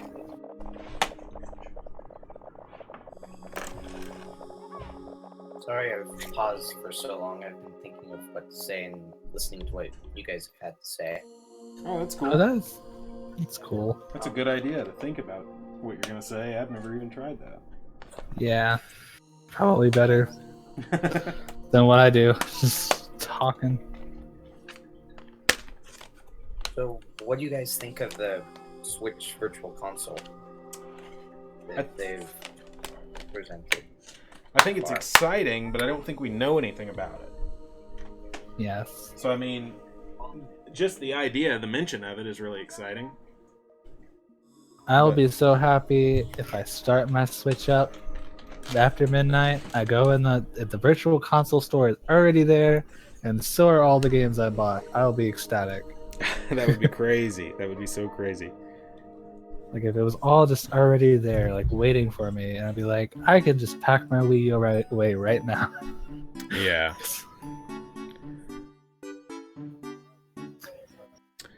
Let's see. I almost brought Captain Toad down here, Adam, but I decided against it since it's not a traditional platformer. And it's not really a platformer at all. Yeah, exactly. You can't jump, so it's not a platformer. But I did consider bringing it down here because I love that game and I want more people to see it. I think it kind of went under the radar. But it's a different kind of game, too. So no, we're playing Super Mario 3D World. And, just gonna I love this game. I do too, you know. I have had a lot of experience playing this with 3 other people, and having a full group is really, really fun. But I think my favorite way to play this is by myself. Not because I'm a curmudgeon and I don't want other people around, but I just, I don't like getting picked up nonstop and thrown off of ledges and stuff. You know, things that I tend to do to other people when I play this game. Sadly, I've never actually done 4 players at once. Oh, really? Got two players. Mm-hmm. Because Same. just haven't had anyone to play 4 players with. Yeah, I've done a lot of 4-player in this one. It's fun, but it's just so hectic with so much going on screen. I don't know. I don't really recommend playing this with 4 people unless you have 4 people and you just love hanging out with them and playing games with them. Because if you're playing this game with 3 other people that you're just kind of cool with, you're just gonna get frustrated. Like you all have to be in the same mindset that we're gonna try to throw each other off of ledges or we're gonna race each other and try to slow each other down, or I'm always gonna steal the crown from you every time you get it, or whatever. Yuri Master says, What happens? I don't know what game you're talking Cherry, about. though? Like, Yeah, that's what I was thinking. Just 4 What's that people. like? Double cherry. Yeah, they just all multiply. I mean, it's whoever picks it up, but each person can pick them up if they want to. Hey, Blitzblocks, thank you, man. Appreciate that. World number 1. So, Super Mario 3D World, for those of you that don't know, if any of you, is more akin to Super Mario 3D Land on the 3DS than it is any other Mario game. So it's kind of like the 2D Mario levels that we're used to, but in 3D. And because of that, it plays a little differently and looks a little different. I feel like it's a lot more advanced, because the 3D Land on the 3DS, while it was 3D, it felt a lot flatter. Yeah. In this game, I feel like I'm in a 3D world. Like, I'm moving in so many different ways. Right. And I'm not just going left to right or left, right, up, and down. Yeah. Like I was in 3D Land. But in this one, it's like you're going up, down, left, right, forwards, backwards. Yeah. Which is a great thing. Right. This was a great game, you know. I personally, my favorite Mario games are like Super Mario Sunshine is actually my favorite 3D Mario game, and then Super Mario 64 is probably behind that. I was one of those people that didn't like Galaxy at all. I still don't like it. I mean, I think they're really good games. They just weren't the kind of game that I wanted for whatever reason. I can understand. Mario Galaxy 2 is one of my favorites, just because of mainly adding on to Super Mario Galaxy and having Yoshi. Yeah. See, I just couldn't get into him for whatever reason. I think most of it was the planets that you were on and how they were, you know, circular, small planets, and the gravity held you to them and things. I just didn't really like that for some reason. But probably the bigger reason is just that I really like Super Mario Sunshine and Super Mario 64's level design, where like you keep going back into the level and playing it over and over and over with different options. Yeah, they say that they're going to do that in Super Mario Odyssey, and I hope that they Yeah. actually live up to that. Right, same here. I'm really hoping that Odyssey is more like Sunshine and stuff. Which Galaxy did you play? 1 or 2? Both. Oh. Because I was like, I'm pretty sure you go back in your levels on Galaxy 1. Yeah, you do. I mean, not 6 times or whatever. You go back once or twice at most, and usually they change. You know, you get a different part of the level or a different layout or That's true. whatever. Yeah. Hey, There's Pixel King. very slight cases where you could go back and get another star in the same course, but Right. just leveled after you got to that skill. I mean, Yeah. Me too, Fish. I really like Super Mario 64, and I mean, I'm not the biggest fan of it, but I played it again recently, and it just holds up so well. I mean, the platforming has not aged well, but the fun that I have with that game is still there, alive and well.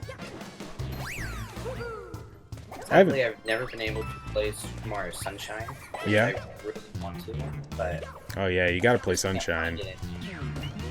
Gotta play Sunshine. That game is just so colorful. That's my favorite thing. You know, I love Nintendo games, and I particularly love really colorful, cheerful, happy Nintendo games. And that's what Super Mario Sunshine was. It was just so beautiful to look at. Is there something over here?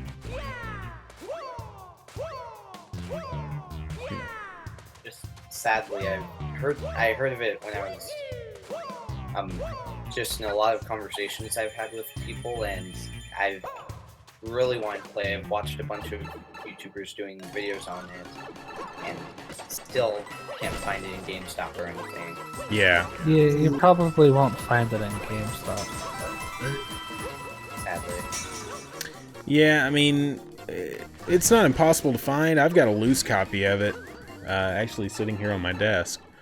But it's just, I don't know. It's one of those that you kind of have to be in the mood to play. I think, especially if you loved the Galaxy games, you probably aren't going to love Super Mario Sunshine, at least if the opposite of my experience holds true, you know, because I don't like Galaxy, but I love Sunshine. So, I don't know. Maybe there's some room for crossover there, but in my case, not so much. I really like Super Mario 64, and it is better than the Super Mario Galaxy, definitely. Yeah. But if you like 64, then you owe it to yourself to play Sunshine, because it is more of the same, but a lot of improvements. I mean, the actual platforming is way improved. But there's some parts of it, you know, the thing that people didn't like primarily was Flood, who was your little companion. How could you not like Flood? I mean, Flood was the best. I loved him, and I loved how much utility it added to the platforming, because you had all those mobility options with Flood that were really cool. Super Mario Odyssey looks great, though, so far. I mean, we haven't seen a lot of it, but what we have seen looks a lot closer to Super Mario 64 and Super Mario Sunshine to me than Super Mario Galaxy, so I'm really excited about that. yeah. Interesting. If it might be a hybrid of sorts, like combination of really good Super Mario 64 aspects and maybe some Super Mario Galaxy stuff where they might do gravity things. Mm-hmm. Not a lot of it, but like the magnetic wall or something. Yeah. which there could just very well, because it seems that Mario Odyssey is going to be focusing on different types of worlds, so you're not going to be seeing the same thing. Yeah. At least that's what it looks like. It doesn't seem like you're going to be focusing on just like you're going to a forest, you're going to a desert, you're going to an iceland. Right. Yeah. That's feels true, like- DPZ. The largest moveset in Super Mario Sunshine, I think, by far, because you had Flood. Basically, you have everything from the 64, and then you have Flood. Yeah. I played this game called Poi last night, by the way. If anybody hasn't seen that, find some time, carve out some time. If you're a fan of Super Mario 64, if you're a fan of platformers and collectathon games like Super Mario 64, Banjo-Kazooie, Jak and Daxter, games like that that were kind of from a year gone by, check out the video that I did for Poi. That is such a cool game. It's just like all of those games combined into one. The level design of Super Mario 64, the mission structure of Super Mario 64, the platforming of Super Mario 64, some jumping mechanics from Jak and Daxter, the character design and the humor of Banjo-Kazooie. It's so much of everything, and it's got these adorable dinosaur people called Lavasaurus Rexes in it, and they go, "Oh," and they're beautiful, and I love them. What is this for? It's on PC, but it's a PC exclusive classic platformer, and it's a brand new game. It just came out like the 1st of February, and it's so Really? good. Mm-hmm. Yep, it's one of those that I haven't heard anything about from anybody else. I just happened to find it on Steam, and I was like, oh dang, I want to play this. And I'm really glad that I did, because it's amazing. Usually those quiet games. Yeah. Sadly, I'm not able to play any PC games. Would like to be able to, but I just don't have a PC. Yeah. Yeah, well, I don't this have game... a cool enough. Oh, sorry, go ahead. I was gonna say I don't have a cool enough PC to have any cool games there, except for the ones I do have. Yeah. I mean, I have a huge Steam library, and that's the majority of my games, really, are Steam games, just because it's so easy to get them. I mean, you can pay $5 in a Humble Bundle and get 15 games, you know, or whatever. And so I've got like 580 games or something crazy on Steam, and a ton of those are ones I've never played, and a ton of them are probably ones I never will play, and it's just the... sorry, almost died. Almost died. Gotta remember, you're hearing me 12 seconds before the video that's happening. So, Yeah. but anyway, yeah, tons of Switch games, PC games that I'll probably never play. Yeah. It's so hard to think while I'm doing this. Easily distracted, huh? Easily, yeah. I mean, I'm just trying to platform, I'm talking, and trying to hold a conversation and thinking. Ugh, I can barely do one of these at a time. Now And it's that working. is Yeah.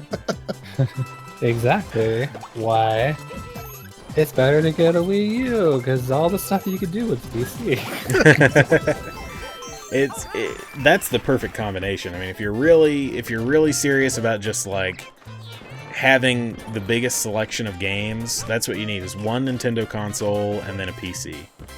And you've got everything you need. Except for like 2 games. Yeah, I mean, there are some exclusives, but you'll get on just fine without those. PC has so many more exclusives than anything else.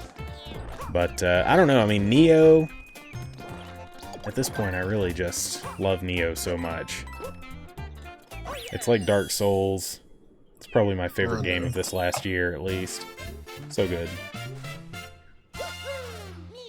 Let me catch up on these comments real quick. Me too, Fish. Me too. Play Breath of the Wild. Okay, no. Yeah, I can't quite do that yet. I will be tomorrow. Or, well, you know, Friday morning. Soon. Very soon. Yeah, as soon as I physically can do that, I will do that. Have you played it significantly yet? Like, Played... No. What? Breath of the Wild? Like, I haven't played it at all. um, Yeah, I I haven't know played it at all. some people have the game and then just for testing and stuff. Right. Yeah, I wish that I was in that camp, but I'm not. See you later, Senior Woof Woof. Not cool enough, huh? Not cool enough, no. Not cool enough. No matter how cool I think I am, Nintendo does not think I'm cool enough. Not that I Well, asked or anything. Nintendo's wrong. Well, Absolutely. the I don't know. A lot of people got them. I'm okay with waiting until release day. Same. I'm pretty excited to just let's all the whole world come together and let's experience this all at once. Which is why I'm salty as heck that so many people got it early. Yeah. Because I really like the idea of just everyone. It's like a Christmas, just opening up the box at the same time and playing the game at the same time. And Yeah. not happen to get the entire ending spoiled to you by a random person on the internet. This is how the game is. Oh, you're gonna like it though, because you see so to this, and then oh, don't tell me anymore. Oh, it's the worst, yeah. Yeah, Neocorn, yes, Super Mario Maker is considered a platformer, but I'm not going to be playing it today. I feel like we've kind of covered as much Super Mario Maker as we need to on this channel. We're still going to be playing it, but I'm just not going to make a special occasion to play it during this Wii U stream. Well, apparently there's news of people who have downloaded the game and hacked into it and just Yeah, not worked again. surprised there. Oh, Breath of the Wild? Yeah. Yeah. Good lord. No idea why they would do that, because Just because. for everyone. Yeah, well, Some people want to watch yeah, everybody suffer. that's okay. Thank you, Endo Plays. Do you guys think that Super Mario Odyssey will be the only Mario game? Not at all. Yeah. No, I mean, I think Nintendo's probably got 4 Mario games under their sleeve already. Spin-offs as up their well and sleeve. such. Yeah. Yeah, I mean, there's going to be some Mario games. There's going to be a Mario Party game, probably, if that series isn't quite dead yet. But the Switch is like the perfect opportunity to do that. Mario Maker. Fix it. Yeah, hopefully another Super Mario Maker. Mario Sonic again, probably. Yeah, and even that, you know, there's potential for it to be the best version of that kind of game on the Switch, I think. I mean, particularly like Mario Party, because we see 1-2 Switch and how it's just basically a ton of mini games. And as soon as I saw 1-2 Switch, I was like, why is this not Mario Party, or why is this not WarioWare? You know, it could have been WarioWare, and it would have been like, oh, this is cool, it's Nintendo themed. But instead we get 1-2 Switch, which almost just seems like a a person without a face. You know, it's so What are you? just a shell of a game, Yeah, but it looks really, really fun. I think it's going to be awesome. You know, it's just not a Nintendo styled game, so it comes across a little differently than some of the other launch titles. Kind of wish it did had a new WarioWare game, because it's been what, a few years since they last had one. It's been a while. I mean, I think the 3DS and the handhelds have kind of become the home for those by and large. But yeah, a console one would be pretty nice, especially with the Switch and all the options that you have. You know, you've got all the control options and portable and TV and everything. And technically, the Switch is mobile. So Right. They'd have the Hybrid, yeah. Yeah, there's just a lot of potential for Nintendo to get creative or continue the creative streak, at least, that they're already on. And, you know, I think we've seen with the Wii U and with the Wii that Nintendo is, like, at their most creative point in their existence right now. You know, so I don't think that they're going to look to slow down on that, even though it hasn't necessarily been as successful as they've wanted it to be in the last console generation. I think all they're going to be looking for is ways to improve on it, and not ways to put it behind them. Yeah, Nintendo's done a lot of firsts, and with this Switch being both mobile and console is definitely a major first that Right. probably going to completely throw the other systems out of the market. Yeah. So, Well, I like I wouldn't was say saying more than earlier, that, I mean, it might change the way that we think of console gaming, which I think is Nintendo's hope. But that's kind of yet to be seen. But the NVIDIA Shield tablet was around for years before the Switch, and it did the exact same thing. Oh, dang it. Sorry. people didn't care It's a about it game. because it doesn't have Zelda on it. Yeah, I mean, the NVIDIA Shield tablet had this cool feature, and basically the main feature of it was that you could stream your PC games from Steam, and you could play them on the Shield tablet wherever you were, which was really, really cool. Like, if I was over at a friend's house, I could remote into my PC from my Shield tablet, and I could play whatever, Metal Gear Solid 5, I think, was one of the last ones I played on it extensively. And it was like the exact same experience as sitting at my computer, but still, that was a streamed solution. So that wasn't, you know, native on the console playing that game. That was a streamed version of the game. So if there were any kind of network connectivity issues, or, you know, if a network connection wasn't available, then I was out of luck. I couldn't play anything, basically. Was that so? Your computer would your computer play it and then stream it over to your tablet? Right. Yeah.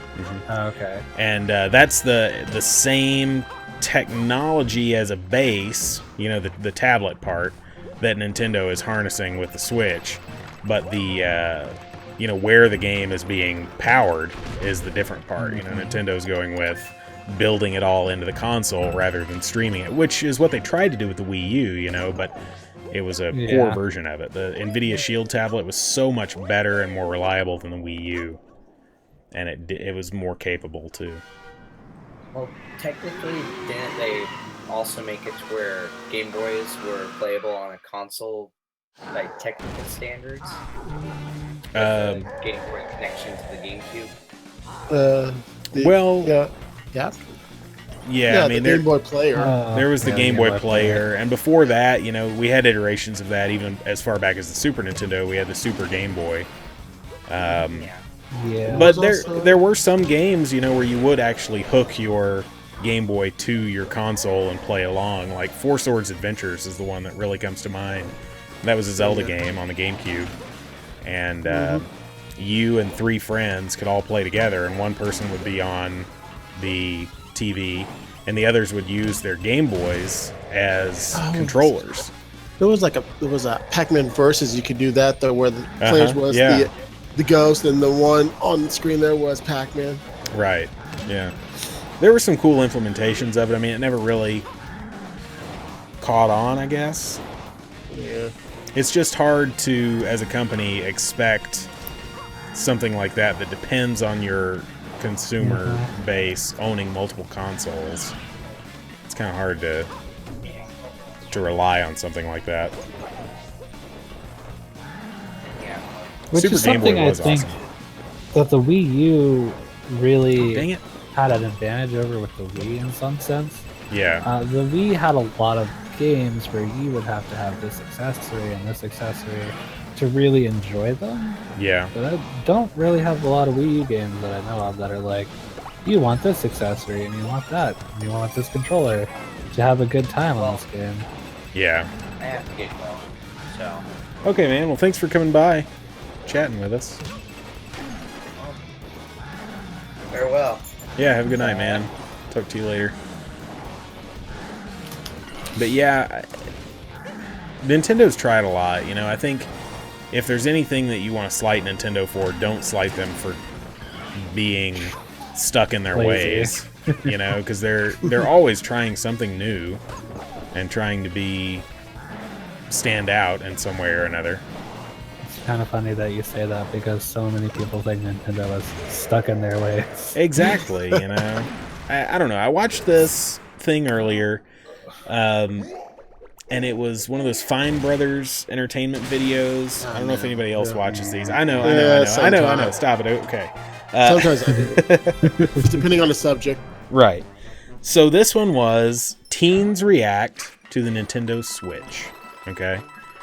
And these kids were coming on, and these were kids, you know, we're talking teenagers. A 12-year-old, okay, a 12-year-old, someone on the cusp of being a teenager, was born in the year 2005, okay? So, we're talking kids that had the Wii as their first console, right? So, a lot of these kids, they don't know what Nintendo was, you know, in its prime of just games. All they know is the Nintendo that made the Wii, and then the Nintendo that flopped with the Wii U, and all they know is all of my friends talk about how the Wii U sucks, and it's that system for kids or whatever. So that's the whole experience they've had with that console and the company their whole life. And to kind of echo back to what I was saying at the beginning of the stream, something that Nintendo has done that is really super smart with the Switch is they've marketed it as the Nintendo Switch. So every single ad that you see, everything, it says Nintendo Switch. You know, it's not the Wii, it's not the Wii U. This is the Nintendo Switch. So you've got that kind of brand association. Like the NES and SNES have. Exactly. Yeah, I mean, we're getting that Nintendo-ness back into it, you know, and I think what's going to happen is we're going to see them establishing the brand in a way that it is a new household name again. You know, it was kind of getting to the point where it wasn't that same household, like everybody's talking about it, as it used to be, you know. Right now it's like some kid gets an Xbox and their mom is like, oh, you're gonna go play your Nintendo? And he's like, Mom, it's a freaking Xbox, you know. And it's not.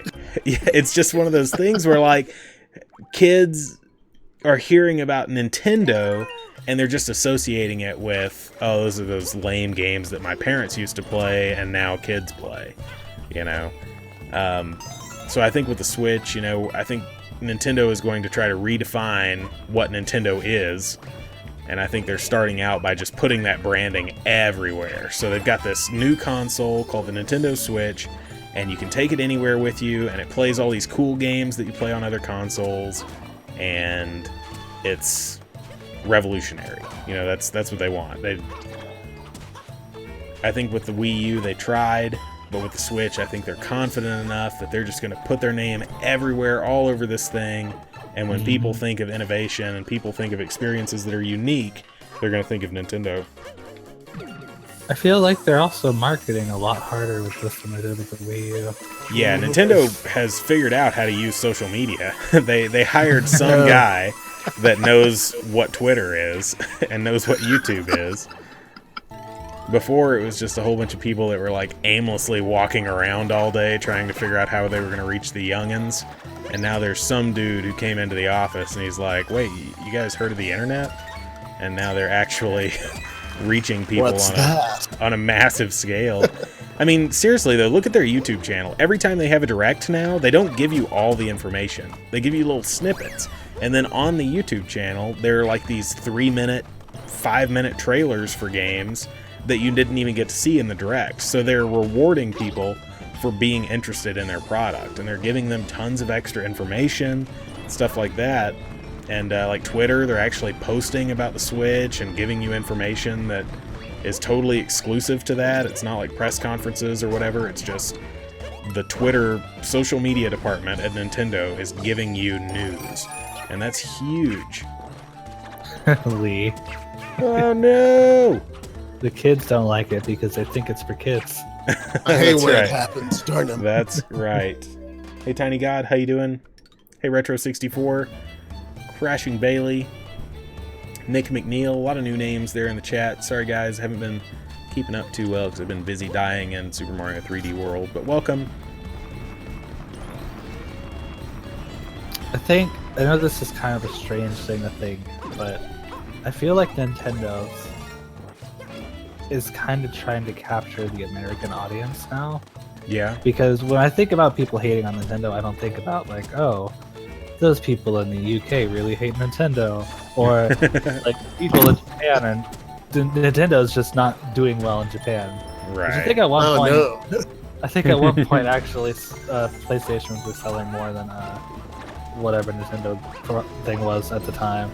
Yeah. Which, to be fair, Sony is also a Japanese company. Right. But anyway, with the way that they're putting everything out, they put the Switch out right around the time where our refund checks are coming through. And Yeah, that's a they pretty decided good point. to bring the main game that most adults who play the game, like, who actually keep up with Nintendo, Mm-hmm. which is Zelda. Yeah. They're bringing that out for us, like all the people who actually get the refund checks, in my opinion, anyway. Right. And then the game where you're gonna buy this for your kid is coming out near Christmas. Yeah. Mm-hmm. But I feel like they're trying to get the American audience, like, and pushing it like in their faces around the time where they would most buy this. Yeah. Mm-hmm. I agree. Because I feel like the people complaining most about Nintendo are in America. I just don't see it that often in other places, or maybe I just don't. Maybe it's because I'm an American. That's all I see. It's America. That must be it. I mean, Must maybe be. I'm just a self-centered American. I mean, like people are kind of echoing in the chat. A lot of people are saying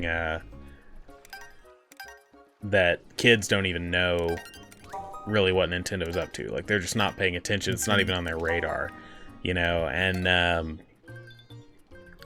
I guess there's some debate as to why that is, but the biggest thing is just that other consoles have games that are popular with other teenagers, and teenagers are just going to do, you know, whatever's popular. You're not going to do the unpopular thing on purpose, right? And if you do the... Dang, I gotta blow into my gamepad. Hold on. Oh, wait, no, you don't. You just tap. I forgot. Never mind. I blew into my gamepad. I'm really glad that my webcam wasn't on, because I was just sitting here, like, blowing into my gamepad. When there's even a symbol on the screen that clearly shows me I'm supposed to tap it. Oh, me and Jackie were playing this the other day, and I was actually thinking the exact same thing. I was like, she has to blow onto it now. I go, no, she just has to tap it. Yeah, well, I'm embarrassed. I don't do the same know. thing, don't worry. God dang it. Yeah, which is what I'm kind of hoping for Nintendo, if they really want to bring in the kids, which is really sad to say, because, like, I don't say kids, but pre-teen to teens. Yeah. You gotta get Call of Duty on there. Yeah, well, I mean, As you much want as I to... would hate to say that. Oh, now I gotta blow in my gamepad. Okay. You know what? I'm not gonna blow it. I'm not gonna blow it. I'm gonna tap the mic. There we go. That works. Just rub the mic a little bit. But yeah, I mean, really, it's not so much about the kids as it is just everyone. Like, you want the biggest crowd you can get, right? And Nintendo's trying to figure out, I think, what the best way to get everybody on board is without doing something they don't want to have to do, which is change the way their games are made, right? Nintendo does not want to change the way their games are made. They don't want to give Mario a handgun. So definitely not, please. Eh. Don't bring this into the Sega territory. Yeah. right. Yeah, leave it to them. Giving Shadow a handgun. But, Nintendo's just trying to do what they think is going to work to bring as many people to their console as possible, because it's a company and they want to make money. So, because of that, I've never really been able to fully get on board with all these people that are saying, like, oh, Nintendo's, they don't care anything about the fans. I mean, of course they do, because if they don't have the fans, they don't get to make money. They aren't a viable company. So every company out there cares solely about the consumer because they want to make money. They want to give people what people want. Well, there's one company I can think of that doesn't care that much about that. Well, what I mean is, companies want to make money. So they're not going to do something that is counterintuitive to the idea that we're going to make money. And sometimes they might, but that's not on purpose. That's not because they don't want to make money all of a sudden. That's because they thought they had an idea that was going to make them a lot of money. And, hey, it didn't work out. We didn't make a lot of money. So then they don't do that anymore. But, look at DLC. DLC is something that is highly contested. And a lot of Nintendo fans are like, oh, no, we don't want that crappy DLC over here. But, I mean, I want Nintendo to do well. You know? And I'm okay with them selling DLC to make money, and I'm okay with paying for DLC. Everybody isn't, but I mean the model works, and companies that sell DLC make money off of it. That's why they do it. So I'm okay with it, And I think if Breath of the Wild is an indicator, I think Nintendo is going to do DLC the right way. I mean, what we've heard about Breath of the Wild is that the base game is finished, and they're just working on DLC now and making more of the same good experience. I think that's pretty cool. But yeah, like Zero is saying, pre-order DLC is awful. That's stupid. Why should I have to pay more on release to have a more complete experience of a game? Exactly. And sometimes it's not even a more complete... if I pre-order a game, I pre-order it because I really want the game. And then sometimes they'll have the pre-order DLC, and it'll be like, oh, here's this really OP weapon. Yeah. That you get because you pre-ordered it, and I don't want to be OP for my first 6 hours of the game. Yeah. But now I have this, so I have to do it. Star Wars Battlefront was like that when it released. There was this this gun called the DL-44, and it was the Han Solo gun. And if you pre-ordered the game, you got this gun immediately. Okay, I don't know if it was pre-order or if you got the deluxe edition or whatever, but I didn't get it. And it made me so mad because every single person that killed me had this gun, had the DL-44. It made me so mad. So finally, I get to the max level in the game, or close to the max level, whatever it was, really high up. I played for 20 hours maybe. Finally unlock this gun and use it myself, and it's just a cakewalk. It's like before I would be at the bottom of the leaderboard the majority of the time. I get this gun, and all of a sudden, I'm actually Han Solo, and I'm just totally invincible, and it just made me so mad. I unlocked the gun, it was super fun, and I was thinking, man, I could have paid more for this in the beginning, and I could have been experiencing this the whole time, but it just made me mad to think that way. Other people paid a little bit more, and they got to be better at the game immediately than I was.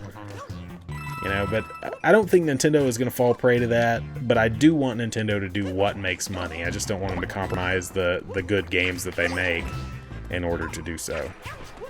I just never really felt like that would be an issue with Nintendo. When I first saw that Nintendo put a DLC in the game, I was like, yes, please. Yeah. Because they don't put out a lot of games. They have more third-party games, more first-party games on other systems, but that's still not a lot of games. Yeah. We have... If you're including we have literally 2 Mario games. That's just straight up Mario. We have 3D World, and we have New Super Mario Bros. U. Yeah. Those are the 2 only platform games on the entire Wii U system, not including Mario Maker because I count that as its own separate entity. Yeah. Mhm. And it would be nice to play more Mario 3D World levels. I would buy a level pack, Mhm. but it's just that like I am okay with DLC if they're quality, and I believe Nintendo will bring out quality DLC. Yeah.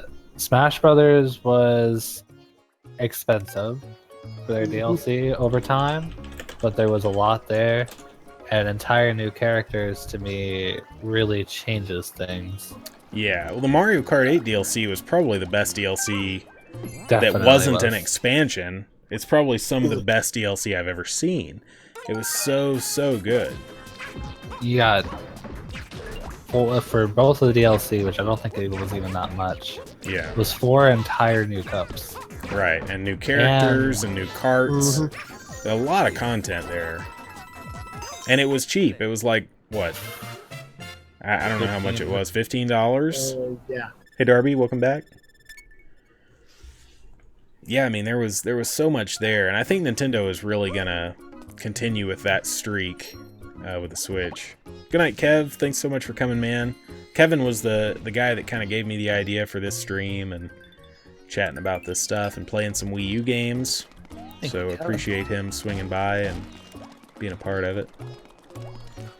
I guess the Wii U, I think, is one of the first consoles Nintendo started doing DLC with. Because I can't think of 200 Yeah. 200cc was But I a think- free update, I think. Yeah. Yeah. There was a few of them, including like the what was it, the Mercedes one? Yeah. Yeah. Mercedes was free too. I'm on the cherry level.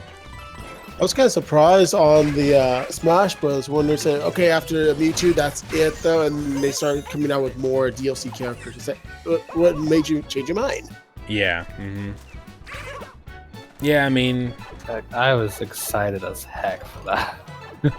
I got really sad when I heard there wasn't going to be any more DLC for Smash Brothers. Like that was my heartache right there. Yeah, it's like I didn't get Banjo-Kazooie on Smash. So that's all I've ever wanted. I just want Banjo-Kazooie in Smash Bros. I mean, I was ecstatic when I saw we got Mega Man, but Yeah. But then Mega Man as a character wasn't. he wasn't as Fantastic. good as I wanted. Yeah. I don't know. Sadly. Yeah, he was all right though, but I prefer the one from like Capcom vs. Marvel one better. Oh yeah. I remember. Yeah, I love the double cherry power up in this game. It's so cool. 3D World does have incredible music. Hey Con Randall, Enclosed Granddad, I totally agree with that.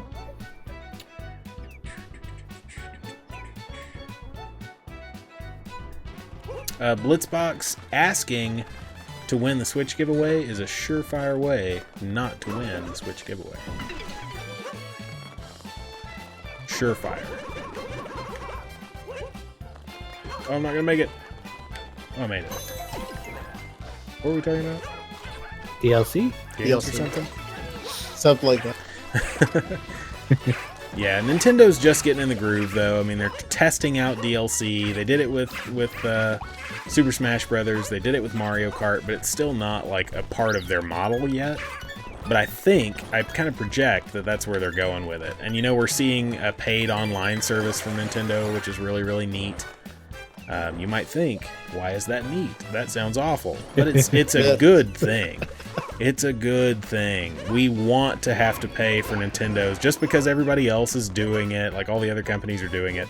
And Nintendo's going to finally be able to... Give the online service. I don't want to say be able. I don't want to say be able, because they could. They could have done it before, you know?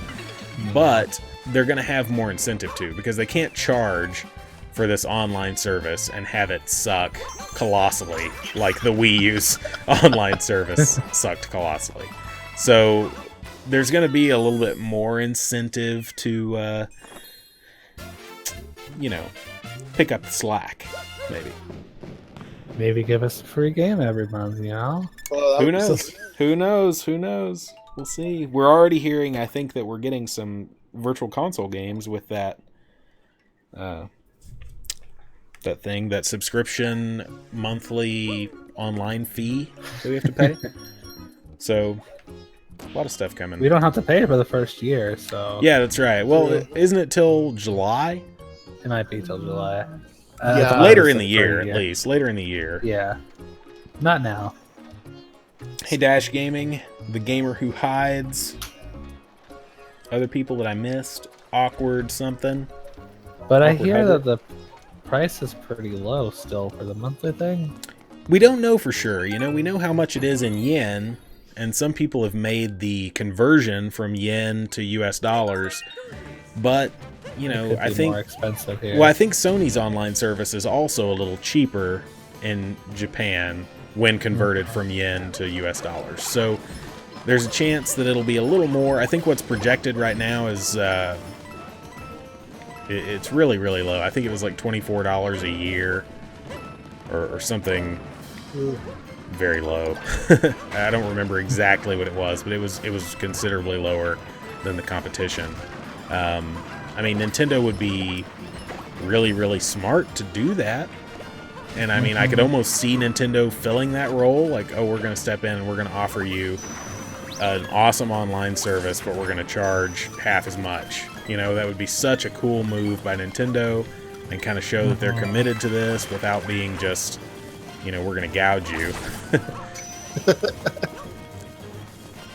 Yeah, I mean, I'm one of the people who's already kind of upset that you have to do that for others. Yeah. It's like I understand. Like now that you know, being an adult, I understand a little bit more about it because they have their own servers. They need the money to keep everything going. It's just technically a process.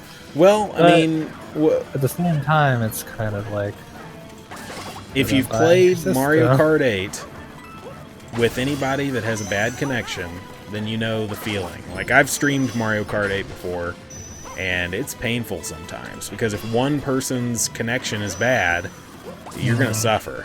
You know, everybody's gonna have a worse time, and that's because of the peer-to-peer connection or Nintendo's network or whatever. I mean, I don't think it's peer-to-peer, but Nintendo's network is just lackluster compared to everyone's. And I think that having that fee, even if it isn't that, you know, Nintendo's gonna have all these new resources to put toward their network infrastructure, it's at least gonna be a reason why they have to put more effort into it, you know, because if people are paying for it, they've got that incentive. Like, we can't not give people what they're paying for, right? or they're gonna stop paying. Right, exactly. So I think that Nintendo is gonna make a pretty good effort on the online front. I'll be We'll see. perfectly fine with paying for it if I get new games. Free every day, like every month. Because I mean, I'll be honest, I don't play online that much. Yeah. So I don't really see the point in paying for it online if I don't play that much. Yeah, same. But if I have an incentive to come, you know, online more often, then. Yeah. But the only I don't mind it now. But I think it would be very disheartening if, you know, for people who can't really take that extra bit of monthly bill, especially if they're children. Mm-hmm. Because that's what I was like with the Xbox when I was a child. I was like, I can't put out the $60 for it, even though it's for the whole year, and I didn't realize how good of a deal it was. Right. It would Mario be nice. Maker 2 came and you needed to have that in order to play it, then be upset. Yeah.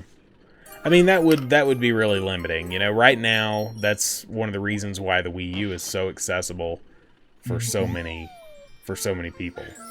I don't know. It's hard for me to really get perspective on that right now and know how it's going to be. Like, are parents going to have a problem paying that extra fee? I mean, probably. But is it going to relate to kids buying one less game every year?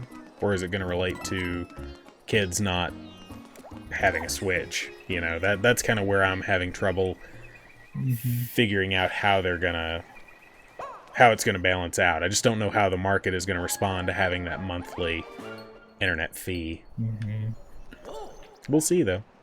Hunter Quick says, should I get the Nintendo Switch or a PC? Get a PC.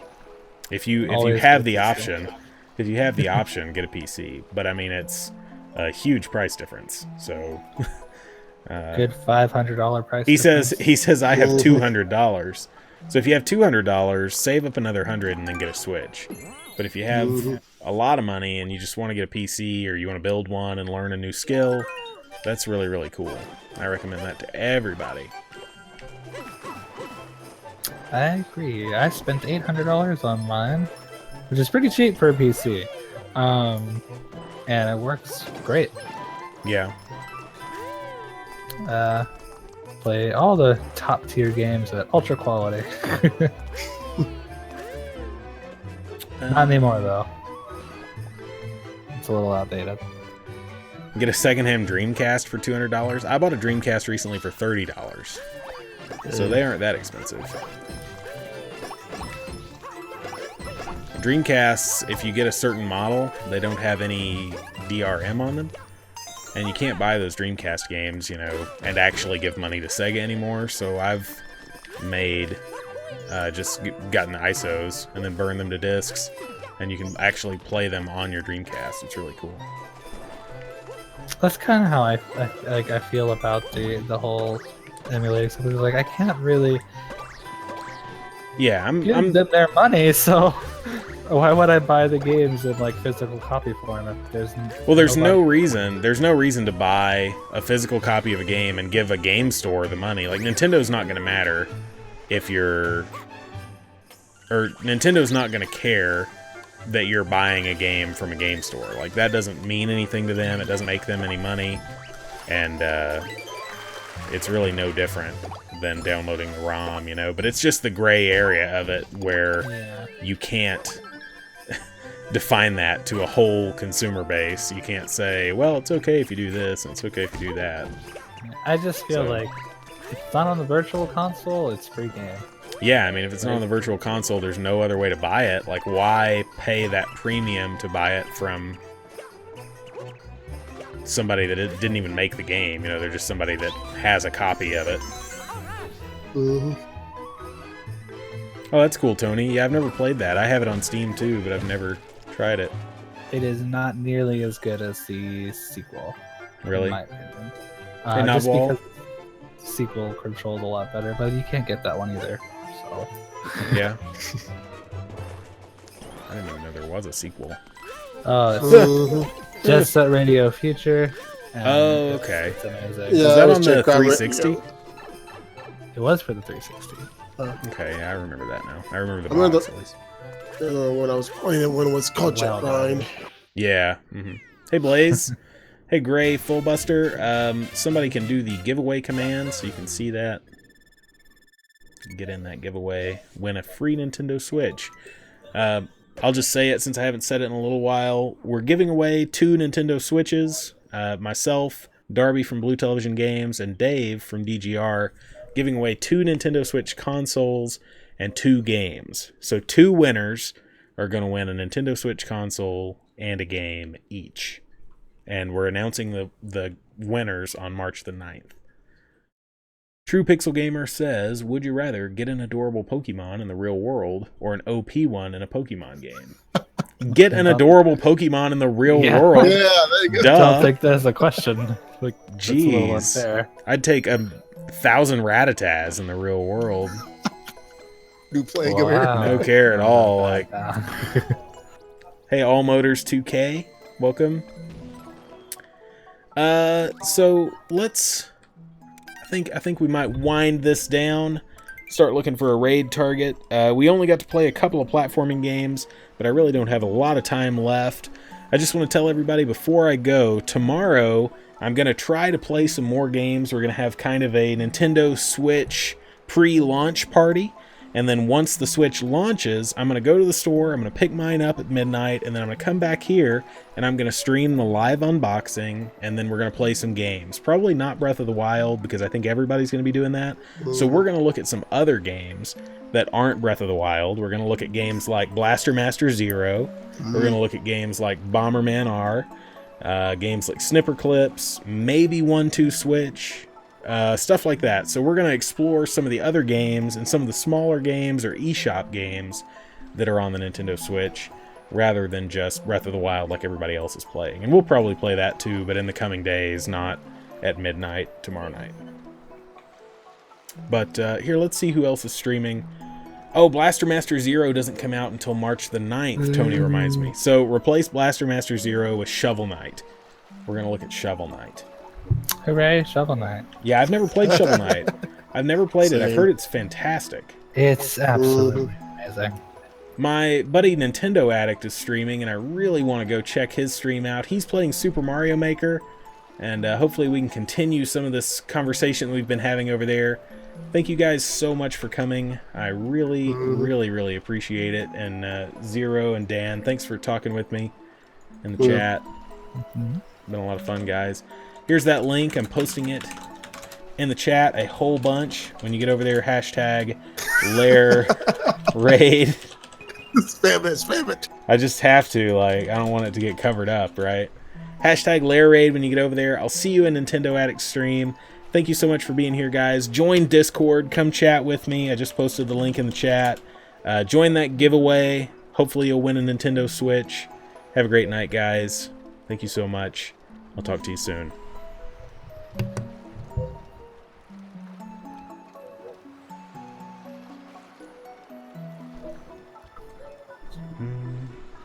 Isn't it?